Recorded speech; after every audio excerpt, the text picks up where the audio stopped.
Okay, so I call this theorem 3. If lambda is strictly bigger than beta and 7/2 pi over omega is strictly less than 1 over lambda minus beta times the natural logarithm of a times lambda over b beta, or if you reverse the inequalities here, then this function that we've been using so far will have infinitely many local minima, m, which lie in this range, 4k plus 3 over 2 times pi over omega at the lower bound, and 4k plus 4 over 2 times pi over omega, which is in essence the fourth quadrant, omega times m is in the fourth quadrant when you think of it as an argument of the sine function here.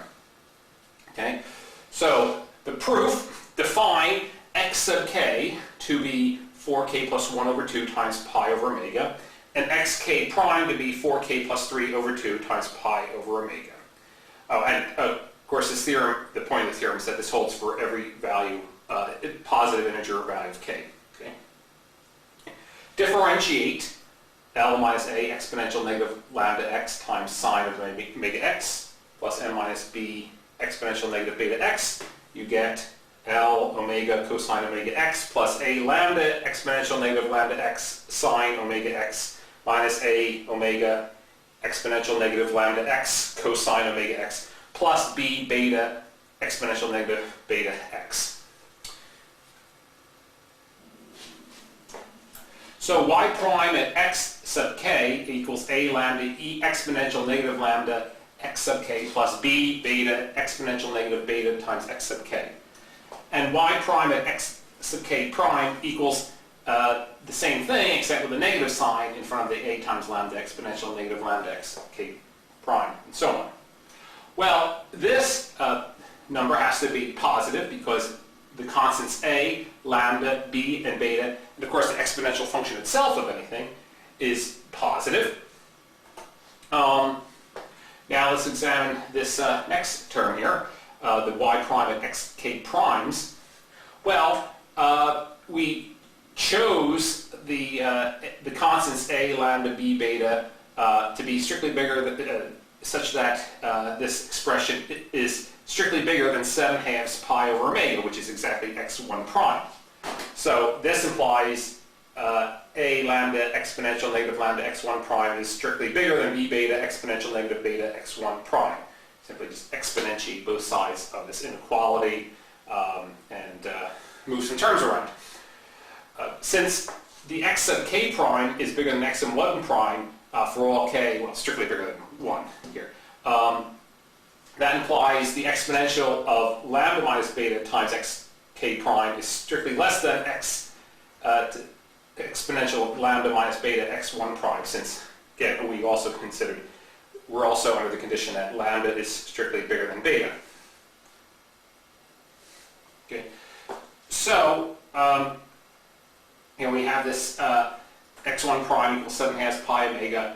It has to be strictly less. We chose the values of these constants to satisfy this inequality, so it implies that a lambda exponential negative lambda x1 prime is strictly bigger than b beta times exponential negative beta x1 prime. So when we get down here, this implies that for any xk prime with k bigger than 1, that b beta over a lambda exponential lambda minus beta times xk prime is strictly less than the same expression with the x1 prime, and which is less than 1 by this inequality. So just to rearrange the terms, multiply through by a lambda and subtract, and you get that y prime at the xk primes is strictly less than 0.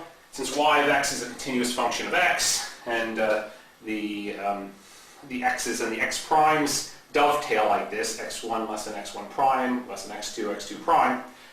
That implies the first derivative alternates from plus to negative from xk to xk prime, and from negative to plus from xk prime to x sub k plus 1. So that means that there has to be a local minimum here in this range when y prime goes from negative to plus. Okay? And there has to be a local maximum somewhere in this range when y prime goes from plus to negative. Okay, so we've shown that we have local minima m sub k that lie between 4k plus 3 over 2 times pi omega and 4k plus 5 over 2 times pi omega. In other words, omega and k lies in either quadrants 1 or 2. It's the right half plane. If you're looking at thinking of omega mk as an angle. Okay. So the second derivative test, if we take the second derivative of the temperature with respect to x and substitute in this m sub k, so nothing's vanished here when we substituted m sub k yet. The formula for the second derivative is exactly the same here, but with just the m sub k in place of an x. Okay. We find that, we know that the minima requires that the second derivative at these critical points be positive. Well, when m sub k is sufficiently large, because we've proven that we have infinitely many such minima, meaning for all positive integers k here, well, that means m sub k, as k goes to infinity, itself goes to infinity. So when m sub k is sufficiently large, these exponentials of negative lambda mk and exponential negative beta mk become sufficiently small. They're going to 0, again, because beta and lambda were chosen to be positive.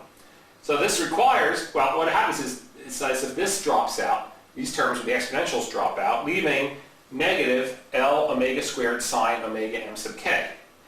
That is required to be positive for a sufficiently large value of m sub k.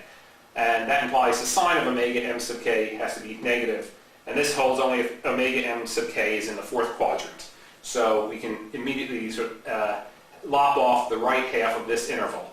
So m sub k has to be between 4k plus 3 over 2 pi omega over pi over omega, and between that and 4k plus 4 over 2 times pi omega, and that proves the theorem.